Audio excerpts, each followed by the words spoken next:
Good morning, everyone. Today we'll be doing a group presentation about a topic that would be interesting to talk about. Before that, I would like to introduce myself first. My name is Amierul Adziem from TSLB. So, the topic that we're going to talk about is climate change. Today, we'll be doing a brief discussion on the causes, effects, and the solution to climate change. So, let's look at how climate change happens and what are the impacts and what are the solutions that we can do as a human being. So, here's the table of contents that we're going to look into today. First will be what is climate change, what is the definition of climate change, the causes, the environmental impact, the effect to the world, to us, and then the possible solution, what we can do, and the conclusion. So, what is climate change? Climate change can be defined as a long-term changes in temperature and weather patterns around the world. While usually climate change can happen naturally by natural occurrence, like for example, volcano eruption and others. However, human activities has accelerated this climate change, where any kind of human activities that we do to make or beneficial for us, but however, some of these human activities can actually bring harm to the environment. So let's look at the causes of climate change. Well, the main reason why climate change is happening is because of greenhouse gases. So what are greenhouse gases? Greenhouse gases are such as like carbon dioxide, methane, SH4, nitrous oxide, CO, and fluorinated gases. These gases actually trap heat and actually cause the greenhouse effect. How? So these gases actually being trapped in our Earth, since our Earth has what we call the ozone layer. This ozone layer can actually prevent from UV or any other harm, bring harms to the Earth. However, this ozone layer can actually prevent these gases from released to the outside, making the Earth temperature rise and making it harder and harder every day. So, why greenhouse gases are being emitted? Well, it can actually happen by natural events, like I said. For example, here it's a volcanic eruption. Well, volcanic eruption can actually inject large quantities of ash and sulfur dioxide into the atmosphere. These particles can reflect sunlight away from the Earth, causing a temporary cooling effect. This phenomenon sometimes can usually called volcanic-induced global dimming. Historical events like the eruption of Mount Tambora in 1815 led to the year without summer in 1816. Other natural factors include variation in solar radiation and changes in the Earth's orbit over thousands of years. But these changes occur very slowly compared to this natural shift. Today's warming is happening at an unprecedented speed. In short, while natural causes like volcanic eruption and solar cycles influence our climate, the overwhelming evidence. Sorry about that. Next, we'll be looking at human activities. human activities are the primary cause of this imbalance. Since the Industrial Revolution in the 19th century, we have been burning fossil fuels such as coal, oil, and natural gases for electricity, transportation, and industries.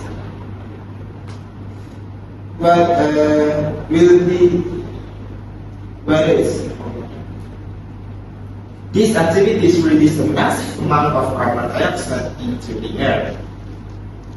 Here's the striking fact.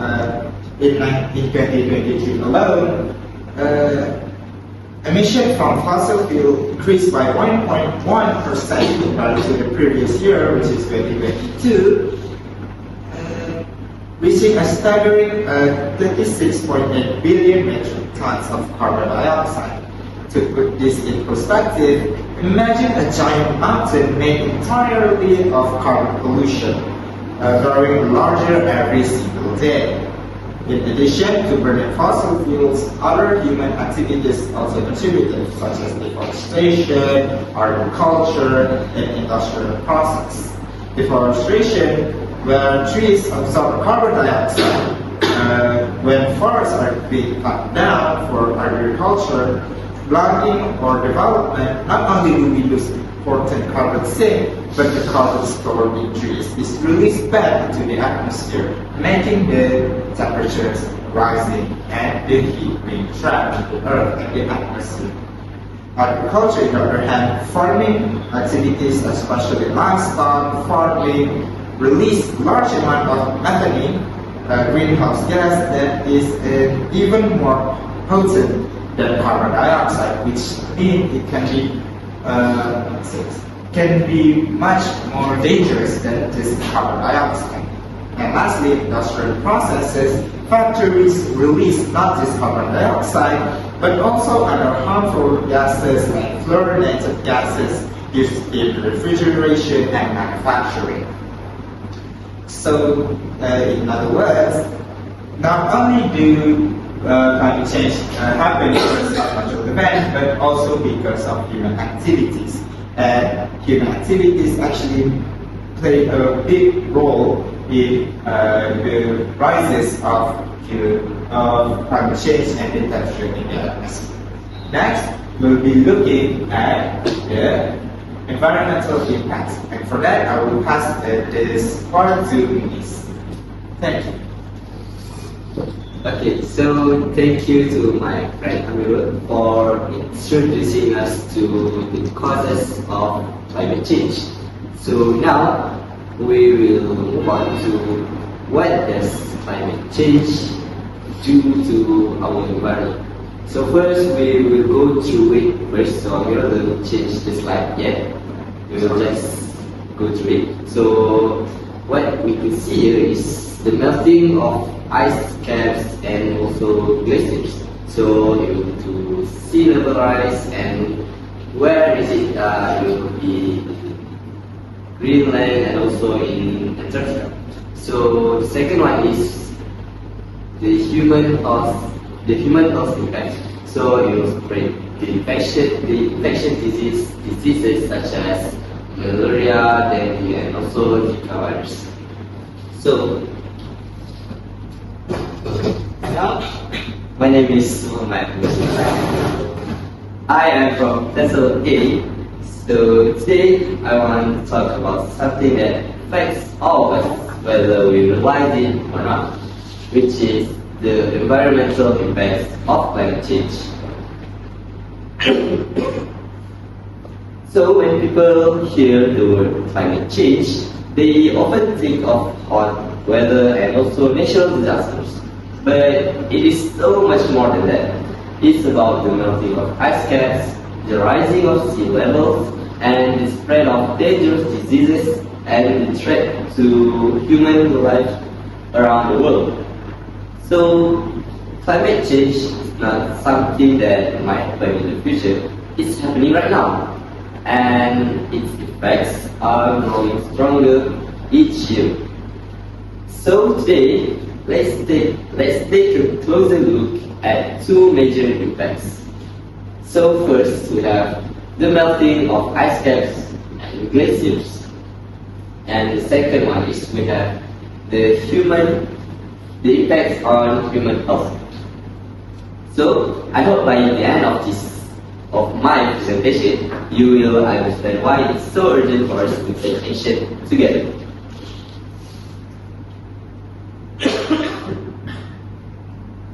Alright, so let's begin with the first point, which is the melting of ice caps and glaciers. So, as temperature around the world rise, glaciers and also ice sheets, especially in Antarctica and also Greenland, are melting at an alarming rate. So, to give you an idea, Greenland's ice sheet is currently disappearing 4 times faster than it was back in 2003. Imagine that in just about 20 years, the speed of ice loss has quadrupled. When these massive ice sheets melt, the water flows into our oceans, and this will cause the sea levels to rise, which threatens low-lying areas around the world. For example, there are countries like Bangladesh, the Maldives, and are already facing frequent flooding. For the Maldives, a country made up of islands could completely disappear under the sea within this century if current trends continues. This is not just losing beautiful beaches, it's about losing homes, communities, history, and culture. It's about the people being forced to become climate refugees, having to move inland, or even leave their countries. Also, when glaciers and ice caps melt, they also reduce the amount of sunlight reflected back into space. Normally, ice acts like a giant mirror, bouncing the sunlight away from us. But when the ice melts, darker ocean water is exposed, which absorbs more heat and makes the earth even warmer. A process called positive feedback loop. This speeds up global warming even further. Besides, melting glaciers affect freshwater supply. Many rivers around the world are fed by glacial meltwater. If glaciers disappear, there could be severe water shortage for millions of people, affecting agriculture, drinking water, and also sanitation. So clearly, the melting of ice caps and glaciers is not just a problem for polar bears, it's also a problem for all of us. So now we will move on to the next point, which is the human health impact.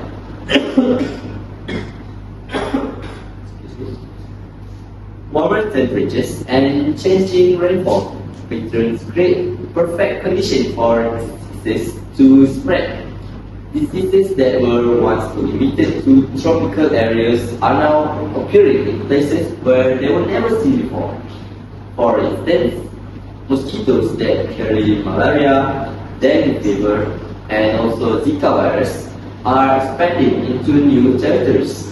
In 2023 alone, there were 4.5 million dengue cases in the Americas and also 900,000 cases in Asia. This is a record high and expected to keep increasing as the climate continues to warm. And it's not just infectious diseases. Heat waves are becoming more intense and more deadly. People who are most at risk, including the elderly individuals, and also the young children, and also people with chronic illness like asthma, heart disease, or diabetes. For example, a tragic event which is in 2003 heat wave in France, where 14,000 people died in just a few weeks. Hospitals were overwhelmed. Many people, especially the elderly living alone, could not survive the extreme heat. Heat waves are now more common and more intense across Europe, Asia, and even North America. Also, extreme heat can worsen mental health issues. The studies have shown that hotter days can lead to more cases of depression, anxiety, and even aggressive behavior. On top of all of that, food security is impacted. Heat and drought reduce crop yields, making food more expensive and less available. When people don't get enough food or water, their health weakens, making them more vulnerable to diseases. So, as we can see, the health impacts of climate change are wide-reaching and also a serious case.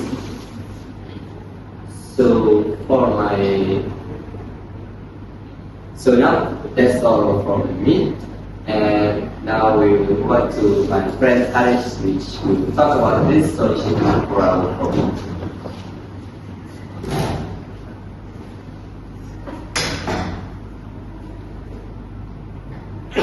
Alright, good morning to everyone.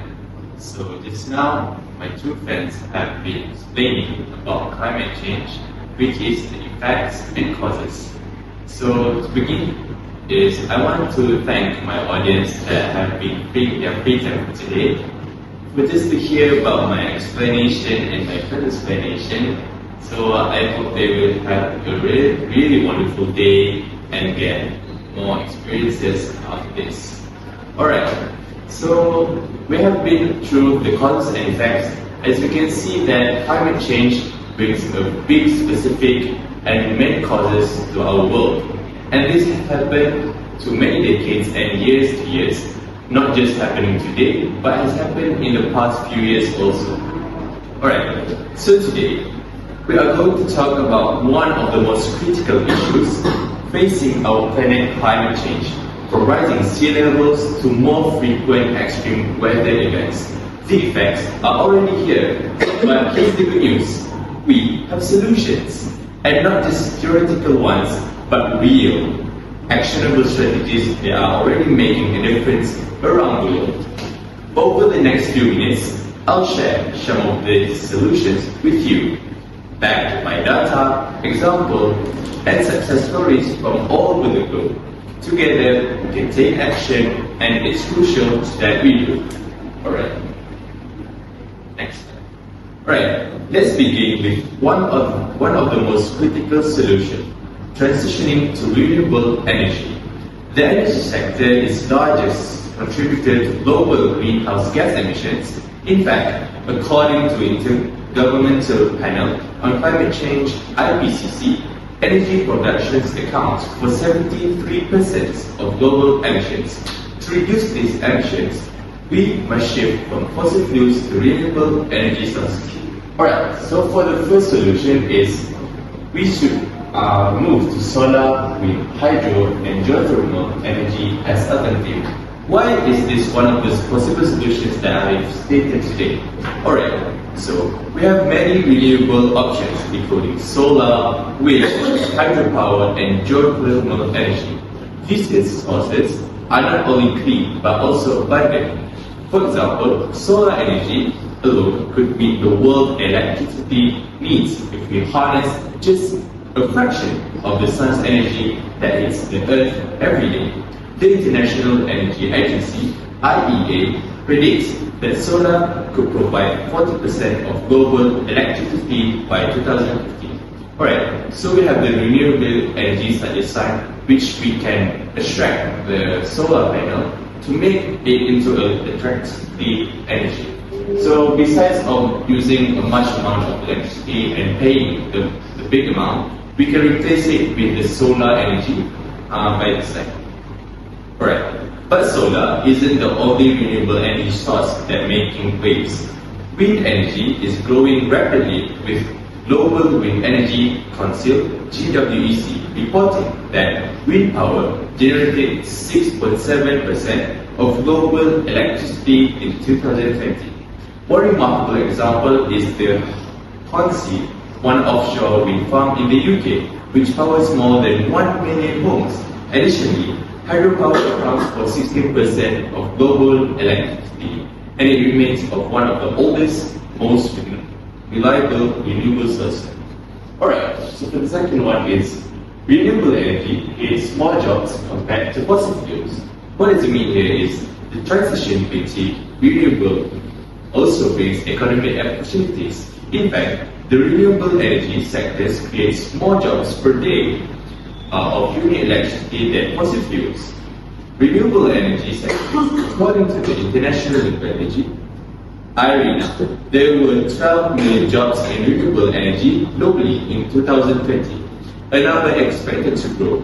For instance, in the US, the solar industry saw job growth of 167% between 2010 and 2020, compared to just 10% growth in fossil fuel jobs. Alright. So for the last one is reduces CO2 emissions and lessens dependence on fossil fuels. Alright. Economic growth from green technologies. Countries like China and the US are already benefiting economically. China produces 60% of the world's solar panels, while the US has enormous wind farms, including Texas, the largest wind energy producer in the country. As these industries continue to create jobs, boost local economies, and reduce reliance on fossil fuels. Right? The next slide. Alright, so now we'll move on to the awareness and education towards the solution. Alright, so the first one is to education helps individuals adopt sustainable practices. Alright, climate education in schools and media. Countries that integrate climate education into their curricula are seeing positive results. For example, in Finland, environmental education is taught by every level, making Finns some of the most environmentally aware people in the world. The Finnish National Agency for Education highlights that their students learn about sustainability and climate change from a young age.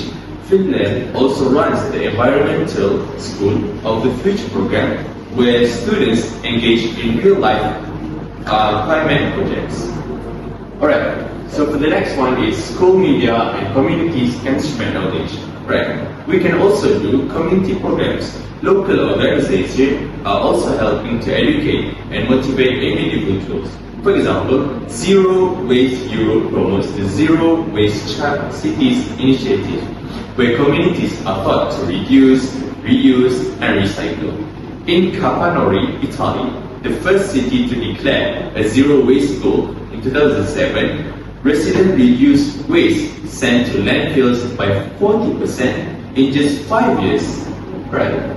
So the next one is inform citizens and pressure governments for better policies, carbon taxes, renewable incentives. Right. Education can also inspire political action. One of the most inspiring examples of this is Greta Thunberg Fridays for Future movement.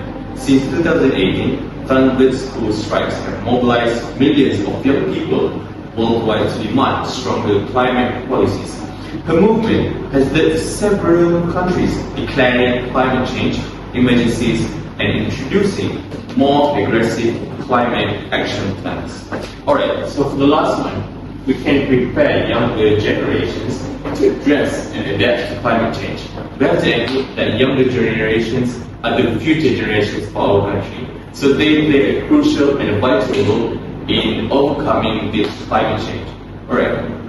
Integrating climate education into curricula. Countries around the world are integrating climate change into school curriculums. In New Zealand, climate change has been part of the national curriculum since 2019, ensuring that students are well equipped to deal with the climate challenges of the future. Countries like Germany and Canada have also incorporated environmental education to prepare young people for the challenges ahead. Right? And the last slide. We have reached our last part of the presentation, which is the conclusion. Climate change affects every aspect of life on Earth. Main cause, human activities, solutions require immediate and collective actions by individuals, governments, and industries to protect future generations. So what can be concluded is, while climate change is one of the biggest challenges humanity has ever faced, it also presents an opportunity for a transformation. By transitioning to renewable energy, raising awareness, and preparing for the next generation, we are taking meaningful steps towards mitigating its impacts. These solutions are already being implemented around the world, and they are making a real difference. But they require our commitment both individually and collectively. Each of us can play a role, whether it's reducing our carbon footprint, advocating for stronger policies, or supporting new technologies. Together, we can make a difference and ensure a sustainable world generations to come.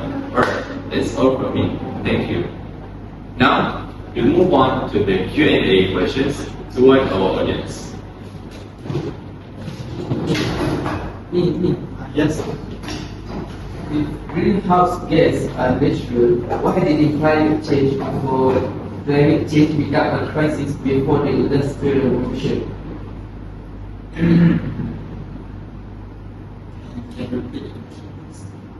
If greenhouse gases are natural, why did climate change become a crisis before the Industrial Revolution? Thank you for the question. Well, that's actually a really interesting question. Greenhouse gases like carbon dioxide, methane, and water vapors have indeed existed naturally in the Earth's atmosphere for millions of years. They actually play a critical role in maintaining the Earth's temperature at levels that support life. But before the Industrial Revolution, the concentration of these gases was actually relatively stable because of natural processes like the carbon cycle, evolving forests, ocean, and volcanic activity. These activities actually keep the emission and absorption in balance. However, when the Industrial Revolution began around in the late 18th century, I believe, humans actually started burning massive amount of fossil fuels like coal or oil for factories, transportation, and electricity. These burning activities actually release enormous amounts of extra carbon dioxide into the atmosphere, far beyond what natural system could absorb. As a result, carbon dioxide level rose dramatically. In fact, the atmospheric carbon dioxide level has increased by more than 50% since the pre-industrial time. So the crisis emerged not because of greenhouse gases are unnatural, but because of human activities restricted the natural balance, causing a rapid and dangerous warming of the planet. I hope that answered your question. Is there any more question that the audience would like to ask? Yes. So, that was a great presentation. Thank you so much, guys. So, the first question that I have is, why are coastal and island nations like Bangladesh and the Maldives at risk because of melting ice? What is that? Why is melting ice such a risk?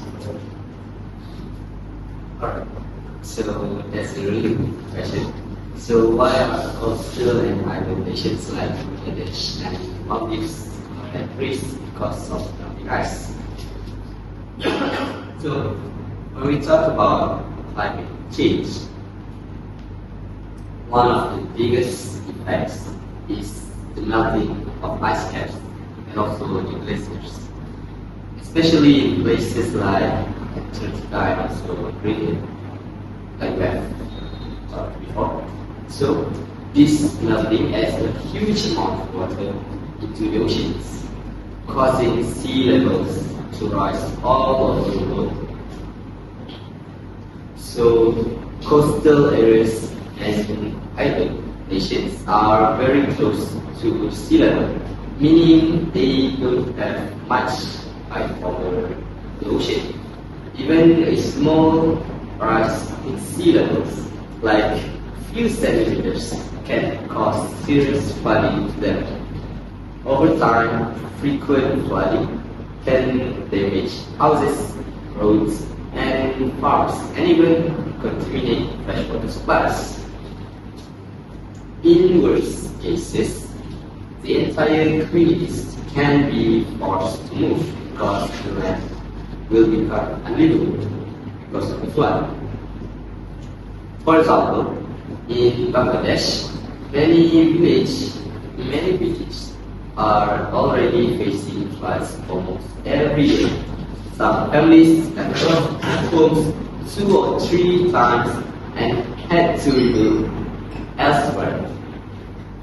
In the Northeast, scientists predict that if the sea level keeps rising, large parts of the islands could be underwater within the next 50 to 100 years. This doesn't just cause economic problems like homes and businesses, but also cultural loss. People could lose their traditions and ways of life tied to land. That's why protecting our environment is not just about saving animals or trees, it is about saving people's futures too. So, any more questions? Okay, I have another question actually for you.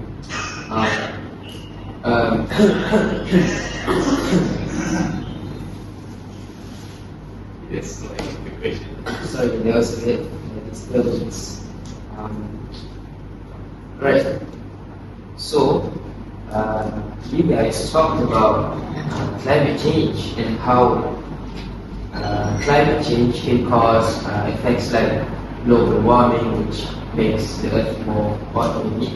And then you guys also talked about how the climate change can cause natural disasters as well, whatever it is, whether it's tsunami, earthquake, or whatever. But I have a question. How does climate change cause more disease like dengue and malaria? So, we are talking about diseases. Thank you for that question. Yes. It is really important to understand how climate change affects the human body. When the world gets warmer, it creates a better condition for mosquitoes, which is the vector for the viruses, which also the main cause for diseases like dengue, malaria, and also Zika virus. As we all know, mosquitoes live warm and wet environment. With rising temperatures and changing rainfall patterns, places that used to be too cold for mosquitoes are now becoming suitable for them. This means mosquitoes can live longer and also spread into new areas, bringing diseases with them. For example, dengue fever. It used to be common mainly in tropical countries, but now we are seeing dengue cases appearing in places like Europe and also North America, where it was rare before. In 2023, there were 4.5 million dengue cases in the Americas and 951,000 cases in Asia, showing how big the problem has become. Besides that, climate change also increases the frequency of extreme weather events like floods, and usually the floods, there are a lot of standing water, which is the perfect breeding ground for mosquitoes, which is for the larvae. This can cause sudden outbreaks of diseases in areas that might not have strong healthcare system to handle. Moreover, climate change can weaken human immune systems by causing heat stress and also food shortage, making it even easier for diseases to spread. So, in short, the health effects of climate change are wide and dangerous, and controlling climate change is also a way of preventing problems. That's my answer for your questions. Thank you very much. I have a question. Could stopping all volcanic eruption actually solve climate change? Thank you for the question. Well, that's actually a really good question, actually. It might sound logical at first, to be honest, because volcanoes do emit greenhouse gases like carbon dioxide and sulfur dioxide. However, even if we could somehow stop all volcanic activity, although it's somehow possible to do so, it is a natural disaster, a natural occurrence, which by it would not involve climate change. The reason is that volcanic emissions are tiny compared to human emission. For example, all the volcanoes on the Earth combined actually emit about 100 to 300 million tons of carbon dioxide per year. However, in contrast, human activities, mainly burning fossil fuels, mainly burning fossil fuels only emits over 36 billion tons of carbon dioxide every year. That's over 100 times more than volcanoes. Moreover, volcanic eruptions sometimes actually cool the Earth temporarily because of the sulfur dioxide that they release. Sulfur dioxide they release can reflect the sun away. This is like what I said just in the presentation. When sulfur dioxide actually meet with water vapors, it can actually become a cool substrate which can cool the Earth just a tiny bit.